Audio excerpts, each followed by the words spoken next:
मैत्रिणींनो नमस्कार. वनिता मंडळ या कार्यक्रमात मी ऐश्वर्या पटवर्धन आपलं मनःपूर्वक स्वागत करते. मैत्रिणींनो, वनिता मंडळ या कार्यक्रमाच्या आजच्या भागात आपण ऐकणार आहोत एक डॉक्टर, ॲथलेटिक, नृत्यांगना, रंगकर्मी, महाराष्ट्राच्या मिसेस मेडिक्वीन आणि आयर्नमॅन असलेल्या डॉक्टर शिल्पा दाते यांच्या ऐश्वर्या पटवर्धन यांनी घेतलेल्या मुलाखतीचा दुसरा भाग. चला तर सुरुवात करूया. आपण ऐकणार आहोत डॉक्टर शिल्पा दाते यांची ऐश्वर्या पटवर्धन यांनी घेतलेली मुलाखत. आज या मुलाखतीचा भाग दुसरा. या सगळ्या स्पर्धा आणि मेडिकल प्रॅक्टिस यासोबत तुम्ही कथ्थक आणि भरतनाट्यम हे देखील करता, तर यासाठी वेळ कसा काढता?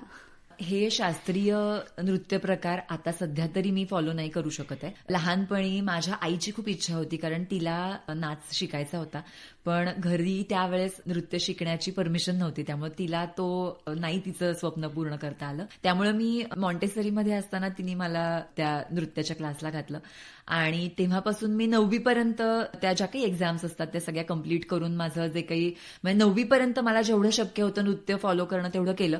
त्याच्यानंतर मात्र मी जसं तुम्हाला म्हणलं की माझा थोडा खंड पडला. नंतर मी थोडंसं कंटेम्पररी किंवा हिपहॉप या नवीन डान्स स्टाईलमध्ये थोडंसं शिकले आणि मला एक चांगले गुरु मिळाले, रोहित जाधव सर, जे मुंबईला असतात आणि ते सांगलीला येऊन वर्कशॉप्स घेतात दर समर वेकेशनमध्ये.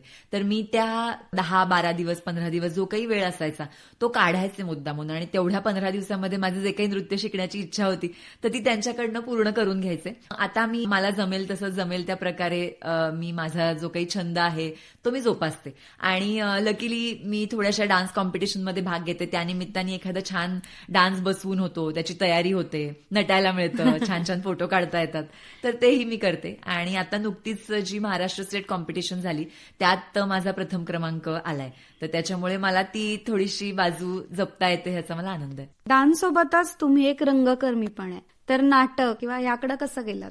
मी डान्स करताना बघून आमच्या सांगली ड्रामा ग्रुपचे जे मेन डिरेक्टर आहेत लोमटे सर, तर त्यांनी पहिल्यांदा मला अप्रोच केलं की तू आमच्या नाटकात काम करशील का. मी कधीच नाटकात काम केलं नव्हतं, त्यामुळे मी त्यांना नाही म्हणून सांगितलं. मग ते म्हणाले, अगं तू कशाला घाबरतेस, मी डिरेक्टर आहे, मी तुझ्याकडनं काम करून घेतो, तू फक्त हो म्हण आणि मला 2 महिन्यांचा अवधी द्यायचा, त्यात मी सांगेन त्यावेळेस तुम्ही प्रॅक्टिसला यायचं. आता नाटकाची प्रॅक्टिस आमची रात्री 10 नंतर सुरू व्हायची. मग तेव्हा माझी दोन्ही बाळं खूप लहान होती, मग त्यांच्याकडे कोण बघणार हा विषय होता, कारण त्या नाटकात पण मी आणि माझा नवरा दोघंही काम करणार होतो. मग एक दिवस माझी आई, एक दिवस माझी सासूबाई असे येऊन त्या बाळांजवळ बसायचे आणि आम्हाला दोघांना मग त्या नाटकाच्या प्रॅक्टिसला जायला वेळ मिळायचा. 10 ते 12, 12:30, 1, 1:30 म्हणजे जितका वेळ प्रॅक्टिस चालेल तितका वेळ ती प्रॅक्टिस करायची. 2-2.5 महिने नाटक बसवायला लागतं, कारण आम्ही पहिल्यांदाच करत असल्यामुळे त्यांना आमच्यावरती खूप काम करायला लागलं. अगदी कसं उभारायचं, डायलॉग डिलिव्हरी कशी करायची, कुठे उच्चार घ्यायचा, कमी घ्यायचा, हे सगळं आम्हाला अगदी बेसिक पासून शिकवायला लागलं. पहिलं आम्ही नाटक केलं होतं पु ल देशपांडेंचंच होतं ते, तुझे आहे तुझं पाशी. आणि त्यानंतर परत आम्ही मागच्या वर्षी परत पु ल देशपांडेंचं सुंदर मी होणार हे नाटक केलं. तर खूप मजा येते, सगळे डॉक्टर्स असतात त्याच्यामध्ये आणि आमची सगळ्यांची केमिस्ट्री खूप छान आहे. दंगा करत, हसत खेळत, एकमेकाचे पाय ओढत असं रात्रीची प्रॅक्टिस चालू असते. आणि दरवर्षी आम्ही एक नाटक करतो, तर यावर्षी पुढचं नाटक करण्याचा प्लॅन चालू आहे. लवकरच मी त्याविषयी तुम्हाला सांगेन. दक्षिण आफ्रिकेत पार पडलेल्या कॉम्रेड्स मॅरेथॉनचा अनुभव तुमचा कसा होता? मी पहिल्यांदा जेव्हा टाटा मॅरेथॉन 42 किलोमीटर पळले तर मला असं जाणवलं की मला लॉंग डिस्टन्स रनिंग खूप आवडतंय. म्हणजे 21 किलोमीटर पळण्यापेक्षा 42 किलोमीटर पळल्यानंतर मला जास्त आनंद मिळाला. आणि म्हणजे असं माझी आई मला म्हणली, अगं थोडं तरी दमल्यासारखं तोंड कर फोटोमध्ये, नाही तर लोकांना वाटणार की तू पळली नाहीस. आणि खरंच दमल्यासारखं झालं नव्हतं, म्हणजे मला खूप छान वाटलं. मग मला कळलं की आपण अजून थोडं लॉंग डिस्टन्स रनिंगकडे जावं असं. मग मी अल्ट्रा रन सुरू केल्या, म्हणजे 50 किलोमीटर वगैरे असतात अल्ट्रा रन, त्या चालू केल्या. मध्ये 2 वर्ष कोरोना आल्यामुळे सर्व इव्हेंट बंद पडल्या, त्यामुळे मी 2020ला स्वप्न बघितलं होतं की मला कॉम्रेड्स मॅरेथॉन करायची आहे, पण कोरोनात 2 वर्ष ती झाली नाही, त्याच्यामुळे मग मी ती करू नाही शकले. 2022ला त्यांनी परत ते ओपन केलं. मग मी म्हणलं आता आपण हे करायचंच. मग त्याची प्रॅक्टिस अशी असते की तुम्हाला कमीत कमी 60, 65, 70 किलोमीटरची तरी प्रॅक्टिस पाहिजे, कारण ती अल्टिमेट रन असते ती 90 किलोमीटरची असते. आणि डर्बन टू पीटर मॅरिसबर्ग ह्या 2 शहरांमधलं अंतर आपल्याला काटायचं असतं. तर पीटर मॅरिसबर्गला ती स्पर्धा सुरू होते आणि डर्बनला ती स्पर्धा संपते. आणि ती पूर्ण हिल मॅरेथॉन असते, म्हणजे डोंगराळ भागातून तुम्हाला पळायचं असतं. मग ज्या काही प्रॅक्टिस रन असायच्या तर त्या सगळ्या आम्हाला डोंगराळ भागात, म्हणजे लोणावळा किंवा कास, दंडोबा, लवासा अशा ठिकाणी त्या करायला लागायच्या. आणि त्या रात्री असायच्या. रात्री 12ला सुरू करायचं पळायला आणि सकाळी 7:30, 8, 9 वाजेपर्यंत तुमचं जेवढं अंतर ठरलंय तर तेवढं अंतर तुम्ही रात्रभर पळून ते पार करायचं. रात्री अशासाठी की ज्या देशात स्पर्धा असणार आहे तर तिथे प्रचंड थंडी असणार आहे जेव्हा आम्ही पळायला जाणार जून महिन्यामध्ये, कारण तिथले तेव्हा विंटर्स चालू असतात. आपल्याकडे उन्हाळा असतो पण त्यांचा तिथे विंटर्स चालू असतात. मग जेव्हा आम्ही पळायला सुरुवात करणार पहाटे तेव्हा 3-4च्या म्हणजे डिग्रीमध्ये ते टेम्परेचर असणार होतं. त्यामुळे आम्हाला त्या कमी टेम्परेचरमध्ये पळायची सवय पाहिजे होती. मग रात्रभर पळायचं आणि ते पण शक्यतो हिली एरियामध्ये जिथे थंडी असू शकेल असं. मग आम्ही महिन्यातून 1 रन लवासा, लोणावळा किंवा कास पठार अशी करायचो. मग आम्ही साधारण 3-4 लॉंग रन केल्या. मॅक्झिमम मी अंतर कव्हर केलं होतं ते 60 किलोमीटर 65 किलोमीटर पर्यंत केलं होतं. आणि त्याच्या पुढचं अंतर हे त्या दिवशीच पळायचं, कारण जेवढं लॉंग डिस्टन्स तुम्ही पळता तेवढं इंजुरीची रिस्क वाढत जाते. आणि एकदा का इंजुरी झाली की मग ती रिकव्हर लवकर होत नाही, कारण तुमच्या लॉंग रन्स कंटिन्युअस चालू असतात. मग त्याच्यामध्ये थोडी मला नी इंजुरी पण झाली होती. म्हणजे एप्रिलमध्ये तर माझी अशी कंडिशन होती की मला पाय पण जमिनीवरती टेकता येत नव्हता. म्हणजे मला पळता येईल की नाही, म्हणजे I was about to withdraw, म्हणजे मी नाव परत घेण्याच्या विचारात होते. पण समहाऊ मी थोडंसं बाकीच्या तज्ज्ञ लोकांचा सल्ला घेऊन थोडं ते जॉईंटमध्ये इंजेक्शन देतात तर ते इंजेक्शन घेतलं आणि त्याच्यामुळे माझी पेन थोडी कमी आली. आणि मग मी ती स्पर्धा म्हणजे जाऊ शकले तिथे आणि यशस्वीरित्या ती पूर्ण करू शकले. ती स्पर्धा पहाटे 5:30ला सुरू होते आणि 5:30ला संध्याकाळी संपते. म्हणजे तुम्हाला 12 तासामध्ये ते 90 किलोमीटरचं अंतर पूर्ण करायचं असतं. आणि त्याच्यामध्ये सुद्धा कट ऑफ असतात. म्हणजे 25 किलोमीटर अंतर जर तुम्ही एवढ्या वेळेत कंप्लीट नाही केलं तर तिथे पूर्ण बॅरिकेड येतात, म्हणजे त्याच्या पुढे तुम्हाला सोडतच नाहीत. आणि त्यांची एक बेलर बस असते, म्हणजे जे ते क्रॉस करू शकत नाहीत त्या बसमध्ये घालून ते तुम्हाला स्टार्ट लाईनला परत नेऊन सोडतात. तर ते सगळे कट ऑफ 6 कट ऑफ पार करत करत तुम्हाला ते अंतर कव्हर करायचं असतं. 12 तासांचा कट ऑफ होता, पण मग मी 9 तास 55 मिनिटात ते अंतर पार करू शकले. आणि म्हणजे माझं 2020 पासूनचं ते स्वप्न होतं तर ते फायनली म्हणजे एवढे अडथळे येऊन सुद्धा मी पूर्ण करू शकले. अच्छा. मॅरेथॉनच्या स्पर्धेत डिहायड्रेट न होता स्वतःची एनर्जी टिकवून ठेवायला लागते, तर याचा बॅलन्स कसा मेंटेन करता? प्रत्येकाचं उंची, वजन, वय हे सगळं वेगवेगळं असतं. तर 1+1=2 असं गणित सांगता येणार नाही. प्रत्येक रनरला आपल्या शरीरात होणारे चढ उतार हे सगळं माहिती असतं. आपला हार्ट रेट किती राहतो किंवा आपल्याला साधारण पाणी किती लागतं. तर साधारण आपण जेव्हा प्रॅक्टिस रन करतो तर तेव्हा आपल्याला स्वतःलाच कॅल्क्युलेट करायला लागतं. तर माझा एक प्रोटोकॉल आहे की 1 किलोमीटर झालं की मी 1-2 सिप पाणी पिते. मग काही जण असं करतात की एक इलेक्ट्रोलाइटची बाटली वेगळी ठेवतात आणि साध्या पाण्याची बाटली वेगळी ठेवतात आणि 1 सिप नॉर्मल पाणी आणि 1 सिप इलेक्ट्रोलाइट प्यायचं, म्हणजे हायड्रेशन आणि इलेक्ट्रोलाइट दोन्ही बॅलन्स होतं. तर मला पाणी पिण्यापेक्षा मी 2 सिप इलेक्ट्रोलाइटचे प्यायचे, कारण मला ते पाणी पिऊन ते पुरायचं नाही इलेक्ट्रोलाइट्स. आणि असं वाटायचं की एवढं जेवढा लॉस होतोय तेवढा रिप्लेनिश होत नाहीये. आणि त्याच्याच बरोबर तुम्हाला कॅलरीज पण तेवढ्याच द्यायला लागतात, कारण जेवढं तुम्ही पळताय, साधारण तुम्ही आता 10 किलोमीटर पळालात की तुमचे एक 500 ते 600 कॅलरीज बर्न होतात. तुम्हाला जर आता 42 किलोमीटर पळायचं असेल तर त्या प्रपोर्शनमध्ये तुम्हाला तेवढ्या कॅलरीज रिप्लेनिश करायच्यात. कॅलरी जरी डाऊन झाल्या तरी तुमचा स्पीड, तुमचं पळण्याची एनर्जी हे सगळं डाऊन व्हायला लागतं. आणि पूर्ण एक्झॉस्ट पर्यंत आपण थांबायचं नसतं. तर आपल्याला साधारण आयडिया येते की बाबा 45 मिनिटाला मला दमायला होतं, तर मी साधारण 30 मिनिटाला एक जेल म्हणून असते, म्हणजे सेमी सॉलिड जेल असते, त्याच्यामध्ये इलेक्ट्रोलाइट्स आणि तुमचे कॅलरी असे बूस्ट असतं. तर ती जेल किंवा काही जण म्हणजे बनाना असतील, खजूर असतील, ड्रायफ्रुट्स असतील, चिक्की असेल, वॉटरमेलन असेल, प्रत्येक जण किंवा संत्री असतात ती मिठात बुडवून खायची. मग त्याच्यामुळे पण क्रॅम्प कमी येणं किंवा तुमचं हायड्रेशन मेंटेन होणं, डिहायड्रेशन कमी राहणं, ह्या सगळ्या गोष्टी आणि त्या सगळ्या सप्लिमेंट्स आपल्याला त्या पूर्ण ट्रॅकवरती 1-1 किलोमीटर 2-2 किलोमीटरच्या अंतरावरती मिळत जातात. फक्त आपल्याला लक्ष ठेवायला लागतं की आपल्या बॉडीला किती रिक्वायरमेंट आहे आणि त्याची सगळ्याची कॅल्क्युलेशन्स आपल्याला प्रॅक्टिस रनलाच करायला लागतात.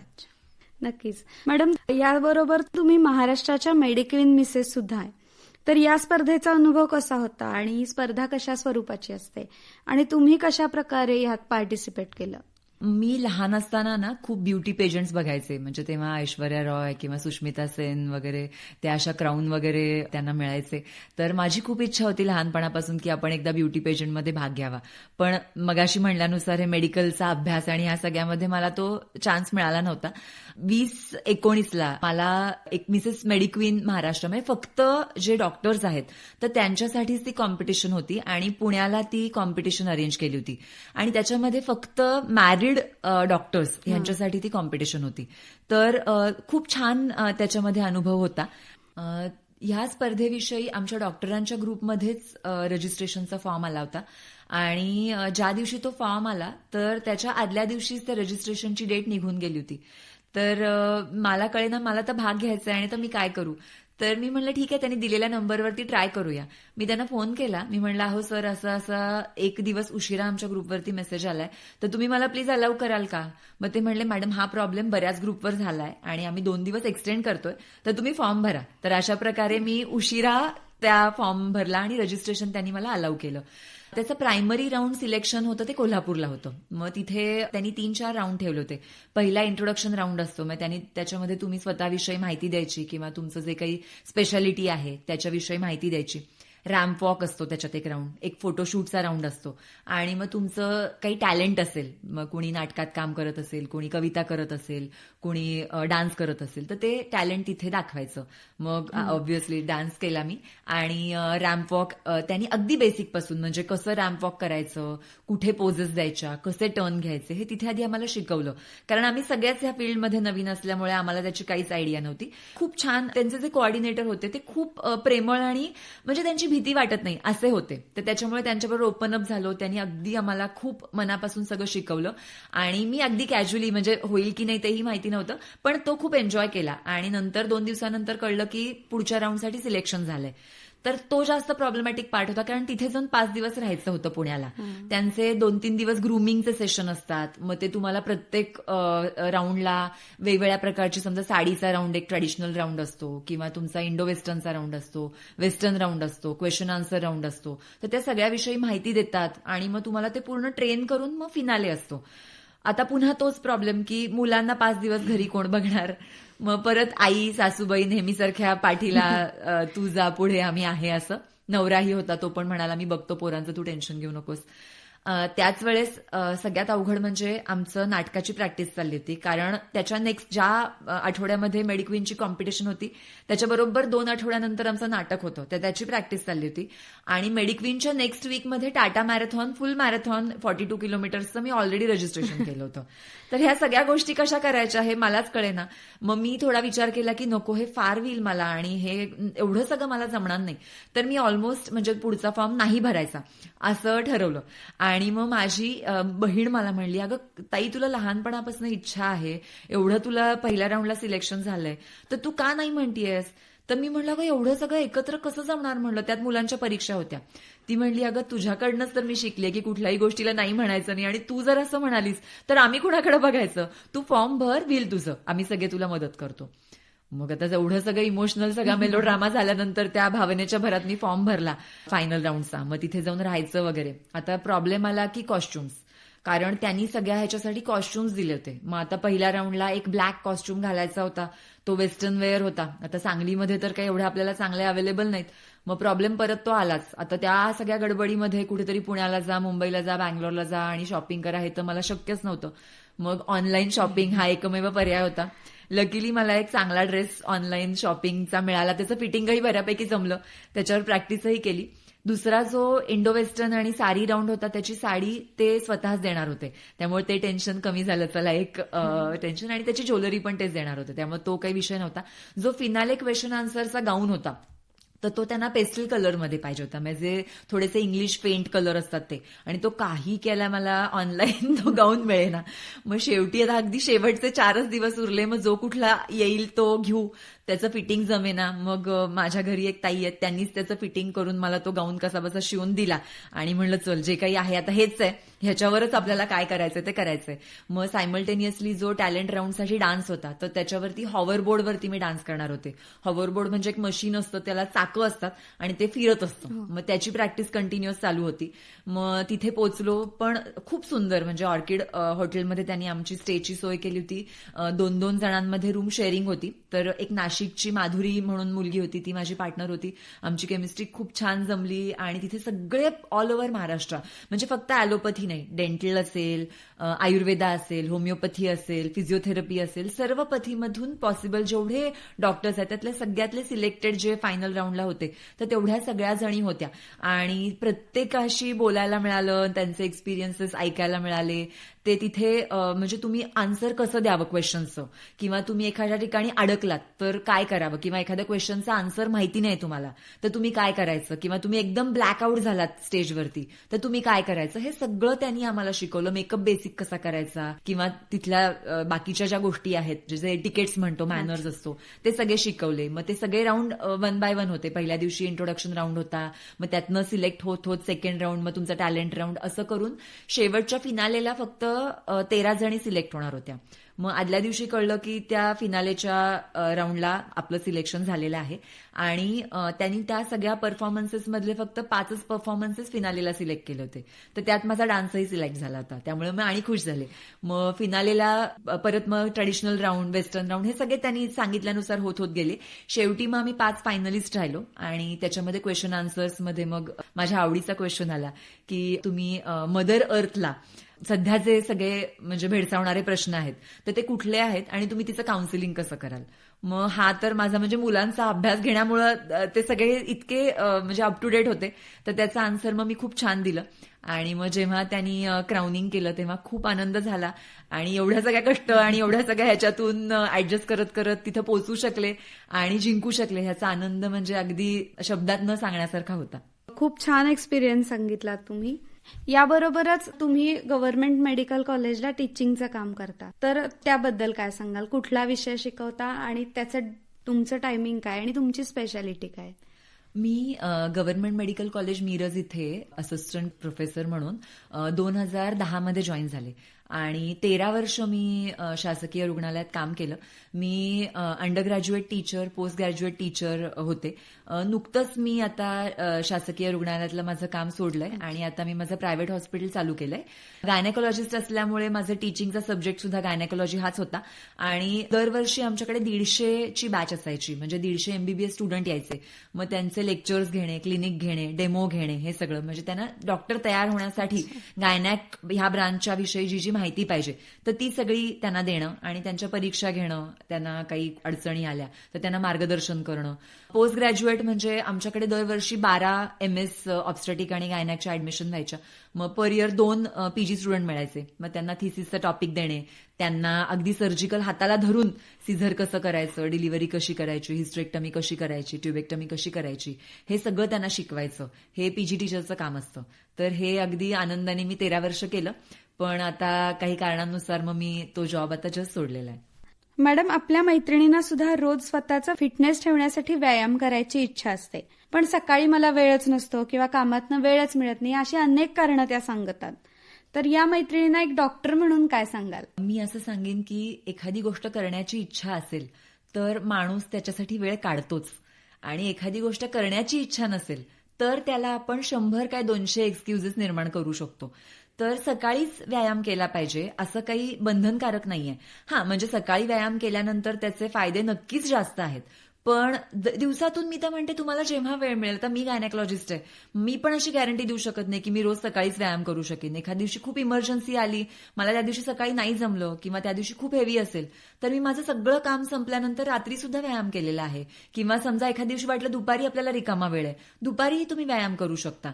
फक्त ना तुम्ही, जसं मी म्हणते की ही एक लाईफस्टाईल पाहिजे, म्हणजे जसं आपण रोज आंघोळ करतो, रोज आपण जेवण करतो, तसा रोज व्यायाम करायला पाहिजे. म्हणजे त्याच्यासाठी वेगळा वेळ काढायची गरज नाहीये. नाहीये, तो तुमच्या जीवनाचा एक घटक किंवा एक पार्ट असा म्हणून जर त्याच्याकडे बघाल तर तो नक्कीच तुम्ही करू शकाल. आणि जास्त नाही, एक 45 मिनिट्स टू 1 hour एवढाच व्यायाम करायचा आहे. आणि तो तुमच्या सर्वच दृष्टीने, म्हणजे जर तुम्ही फिट राहिलात तर तुमची फॅमिली फिट राहणार आहे. जर तुम्हाला काही आजार झाले, तुमची बॉडी जर फिट नसेल तर तुम्हीही कुठल्याच गोष्टी एन्जॉय करू शकणार नाही आणि तुमच्या कुटुंबाला नीट जे त्यांना अपेक्षित आहे तुमच्याकडून त्या सर्व गोष्टी देऊ शकणार नाही. आणि पुढचंही तुमचं आयुष्य निरोगी ठेवण्यासाठी, फिट ठेवण्यासाठी हा अतिशय गरजेचा असा एक औषध म्हणा ना त्याला, प्रोफायलॅक्टिक औषध, म्हणजे prevention is better than cure. तर पुढच्या गोष्टी काही वाईट होऊ नयेत म्हणून एक घेतलेली सावधानतेची स्टेप असं म्हणून त्याच्याकडे बघा. तर नक्कीच तुम्हाला त्याच्यामध्ये मजा यायला लागेल आणि तुम्ही तो एन्जॉय करायला शिका. त्यात काही वेगवेगळ्या गोष्टी ट्राय करा. म्हणजे रोज एकच गोष्ट केली, बाबा रोज मी चालायला गेले की मला कंटाळा येतो, मग आज एखाद वेळेस सायकलिंग करून बघा, किंवा एखादा झुंबाचा क्लास लावा थोड्या दिवसासाठी, किंवा एखाद वेळेस जिमला जाऊन बघा, किंवा एखाद दिवशी योगासनं करून बघा, सूर्यनमस्कार घालून बघा, दोरीवरच्या उड्या मारा, स्टेअर क्लाइम्बिंग करा. म्हणजे एकच गोष्ट रोज रोज करू नका, कारण शरीराला त्याचे होणारे फायदेही दिवसेदिवस कमी होत जातात. तर थोडंसं सरप्राईजेस द्या तुमच्या बॉडीला, थोडे चॅलेंजेस द्या तुमच्या बॉडीला, म्हणजे मग तुम्हाला त्यात मजा यायला लागेल आणि मग तुम्ही तो एन्जॉय करायला शिकाल आणि नक्कीच त्याचे फायदे तुम्हाला जास्त मिळतील.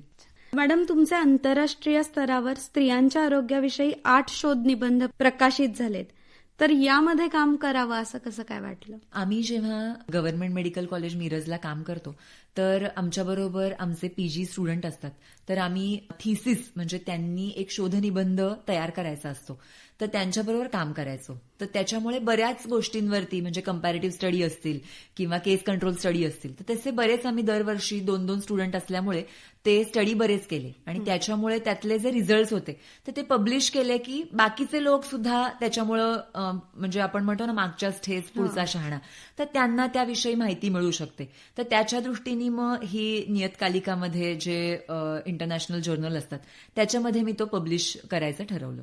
वेगवेगळ्या ठिकाणी वेगवेगळे एक्सपिरियन्स घेत तुम्ही हा प्रवास पूर्ण केला, तर या प्रवासामध्ये घरच्यांनी कशी साथ दिली तुम्हाला?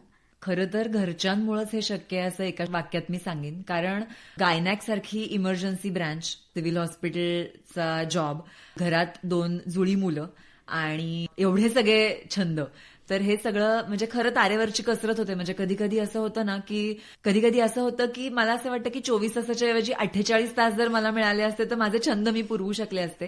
पण मग मी असं करते की आयडियालिस्टिक नाही, आपल्याला जमेल तसं, जमेल त्या प्रकारे करायचं. आणि प्रत्येक वेळेस म्हणजे माझी आई असू दे, सासूबाई असू देत, माझा नवरा असू दे, सगळ्यांनी प्रत्येक स्पर्धा, कुठलीही कॉम्पिटिशन, म्हणजे त्याचा व्हिडिओ करायचा असेल तर माझी मुलं, माझा नवरा, कॉस्ट्युम डिझायनिंग, माझी आई, म्हणजे सगळ्यांची त्याला अगदी म्हणजे सपोर्टही असतो आणि चुकाही सांगतात. म्हणजे ते महत्वाचं असतं, तुमच्या चुका काय होतात तेही सांगतात. कारण एक रियालिटी चेक असतो. कारण आपल्याला सगळ्यात नुसतं चांगलं चांगलं म्हणत गेले की मग आपल्याला कळत नाही की आपलं कुठं चुकतंय किंवा आपल्याला काय इम्प्रुव्हमेंटला स्कोप आहे. तर माझा मुलगा, किती घाण पळतीये, जरा फास्ट पळ, तुझ्या त्या कमी वयाच्या हे पण तुझ्या पुढे चालल्यात आणि तू किती स्लो पळतेस, असं वेळोवेळी मला रियालिटी चेक देतात.